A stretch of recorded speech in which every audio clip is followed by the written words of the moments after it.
Couples eager to expand their family, infertility can be a sad reality, but there's help. East Cooper Knows Health and Dr. John Schnorr knows how to help moms and dads, or those who want to become moms and dads. Good morning, and thank you for joining us. Thank you for letting me be here. Great. And, you know, we were kind of talking off camera a little bit earlier. Not so much that it's not any more common, but more people are actually addressing and talking about the issue of infertility now. We're hearing about it more and more. We don't really think that the infertility incidence has increased significantly over time. We do know that as women delay childbearing, that can actually be a cause of infertility. But there don't appear to be any other increases in infertility from other causes other than delayed childbearing. And absolutely, now with the way times have become in medicines, lots of ways that this can be treated. Let's talk about some of those ways. Well, I think the most important thing is if you have any concern about your fertility, I think you owe it to yourself and your partner to go in and be seen and be tested.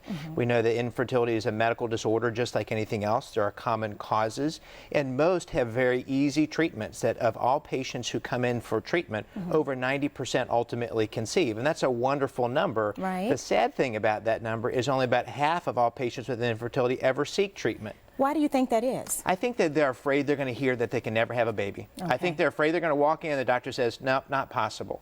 And reality is anything's possible. I mean, you can come in without a uterus and we can still help you get pregnant using gestation. You can come in without any sperm at all and we can help you get pregnant. So I think that's a hurdle. I think the second hurdle is admitting you need help. A lot of patients just don't want to admit they need help or that they can't do it on their own, that fertility should be natural, and all those are true.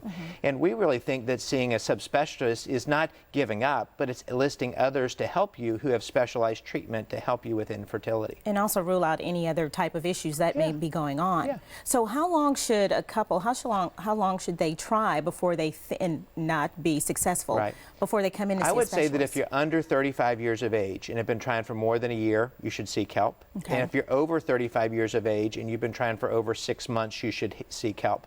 And the first step may be to see a subspecialist like myself, but maybe just see a regular OB/GYN and just ask them if there's any red flags, how to get the process started, and then come over and see a subspecialist afterwards. There's a variety of different ways to approach it. Now, I know you mentioned over 35, but what about some who have really delayed? Career has really gotten them busy. They might be in their early 40s or so.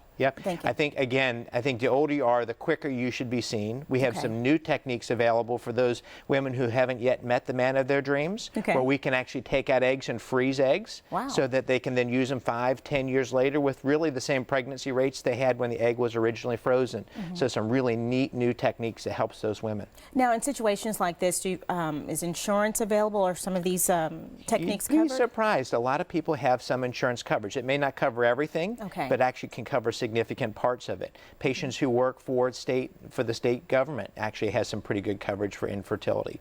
So I think it's important just to get an initial consult, see what your insurance does cover and what maybe the major causes could be. Now, in the initial consult, when the couple, they might come in together, what are some things that you sit down and talk to them about? You know, I think the most important thing is going over history. Look and see if menstrual cycles are regular, if there's any history of sexually transmitted diseases, any glaring concerns.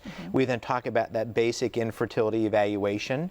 Patient then gets a time to meet with a nurse to talk about how to initiate that investigation. And then probably the most important part of the consult, a financial consult, where you meet with our financial coordinators and figure out what insurance covers, what it doesn't cover, and what the costs are for each of the different tests and treatment. Okay, wow, some really great information. So if someone wanted to set up a consult with you guys, very easy to do. Would love to see them. Great. And of course, you see that information on the screen. The East Cooper Medical Center, Dr. Schnorr, and the rest of the guys over there in Mount Pleasant. The telephone number 884-7031. Of course, you see the website, eastcoopermedcenter.com. Dr. Schnorr, thank you so much. Thank you very much. Great information. Well, how do you fare when it comes to protecting yourself online? An expert clues us in just ahead. And a local pastor says he actually won when he was drafted